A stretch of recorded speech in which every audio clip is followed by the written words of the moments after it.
Government medical college Kathua کے احاطہ میں آج ایک انکاؤنٹر کے دوران ایک گینگسٹر کو گولی مار کر ہلاک کر دیا گیا، جبکہ ایک پولیس افسر بھی اس انکاؤنٹر میں شہید ہو گیا۔ اطلاعات کے مطابق بدماش شنو گروپ کے ایک بدنام دھڑے کی قیادت واسودیو کر رہا تھا، جو پولیس اسٹیشن رام گڑھ میں درج ایک قتل کیس کا کلیدی ملزم تھا۔ وہیں ایک خفیہ اطلاع ملنے پر ضلع سانبا کے رام گڑھ علاقے سے پولیس کی ایک ٹیم گروپ کا پیچھا کر رہی تھی۔ در اثنا گرفتاری سے بچنے کے لیے تیزی سے گنڈوں نے اپنی گاڑی کو گورنمنٹ میڈیکل کالج کٹھوعہ کے احاطے میں موڑ دیا، تاہم چھپنے کی ان کی کوششیں ناکام ہوئی کیونکہ پولیس ان کا پیچھا کر رہی تھی۔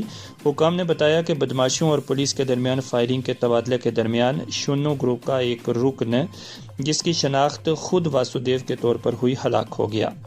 وہیں فائرنگ کے تبادلے میں ایک پروبیشنری سب انسپکٹر دیپک شرما کو بھی شدید چوٹیں آئیں، جو زندگی کی جنگ ہار گئے۔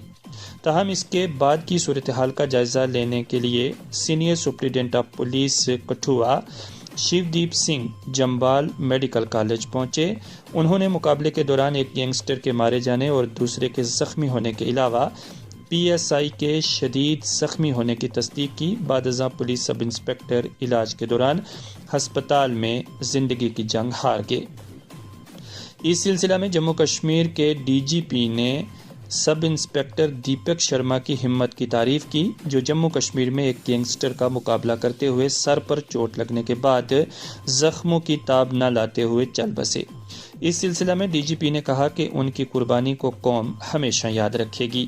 اس ضمن میں JK پولیس پریوار اور ذاتی طور پر DGP J&K کی جانب سے شہید دیپک شرما کے اہل خانہ سے گہری ہمدردی کا اظہار کیا گیا ہے۔